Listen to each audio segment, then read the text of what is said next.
ಈ ಅಶೋಕ್ ಅವರು ಬಹಳ ವಿಚಾರಗಳನ್ನ ವೈರ್ಲೆಸ್ ಮೆಸೇಜ್ಗಳು ಅಂತೇಳಿ ಹೇಳಿದ್ರು. ಅವೆಲ್ಲವೂ ಕೂಡ ಬಹುಶಃ ಉಣ್ಣೆ ಎಲ್ಲಿ ಸಿಕ್ತೋ ಗೊತ್ತಿಲ್ಲ ನನಗೆ. ಕುನಾ ಅವರ ರಿಪೋರ್ಟು ಅಲ್ಲಿ ಅವ್ರ ಕ್ರಾನಲಾಜಿಕಲ್ ಆರ್ಡರ್ನಲ್ಲಿ ಮೆನ್ಷನ್ ಮಾಡಿದ್ದಾರೆ. ಅಲ್ಲಿಂದ ಬಹುಶಃ ಅವರು ತಗೊಂಡಿದ್ದಾರೆ ಅಂತೇಳಿ ನನಗೆ ಅನಿಸುತ್ತೆ.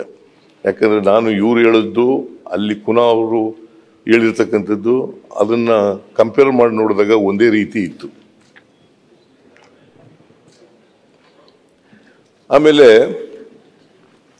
ಅಶೋಕ್ ಅವರು ಬಹಳ ಸ್ಪಷ್ಟವಾಗಿ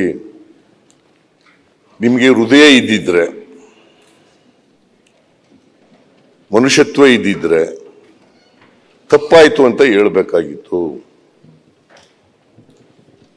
ಕ್ಷಮೆ ಕೇಳಬೇಕಾಗಿತ್ತು ಅಂತ ಹೇಳಿದ್ದಾರೆ. ನಾನು ಅವತ್ತೇ ವಿಷಾದ ವ್ಯಕ್ತ ಮಾಡಿದ್ದೀನಿ. ಈ ಘಟನೆ ನಡಿಬಾರದಂತ ಘಟನೆ ಆಗ್ಬಿಟ್ಟಿದೆ. ನನ್ನ ರಾಜಕೀಯ ಜೀವನದಲ್ಲಿ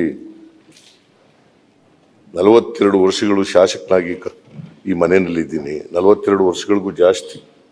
ಜನವರಿ 83ರಲ್ಲಿ ನಾನು ಬಂದದ್ದು ಇಲ್ಲಿಗೆ.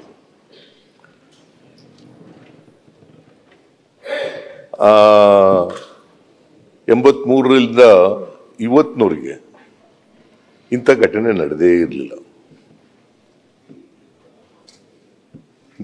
ಇಂಥ ಕಹಿ ಘಟನೆ ಯಾವಾಗಲೂ ಕೂಡ ನಡೆದಿರಲಿಲ್ಲ. ಕಾಲು ತುಳಿತದಿಂದ 11 ಜನ ಸತ್ತಿರ್ತಕ್ಕಂಥದ್ದು, ಇಷ್ಟೊಂದು ಜನ ಸತ್ತಿರ್ತಕ್ಕಂಥದ್ದು ಕಾಲು ತುಳಿತದಿಂದ ನಾನು ನೋಡೇ ಇರಲಿಲ್ಲ. ಅದಕ್ಕೆ ದುಃಖ ಇದೆ.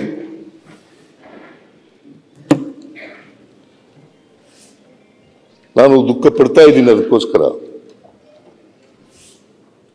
ನಾನು ವಿಷಾದನೂ ಕೂಡ ವ್ಯಕ್ತ ಮಾಡಿದ್ದೀನಿ. ನ್ಯೂಸ್ ಫಸ್ಟ್ ನಿರ್ಭೀತಿಯಿಂದ ನಿಮ್ಮ ಪರವಾಗಿ.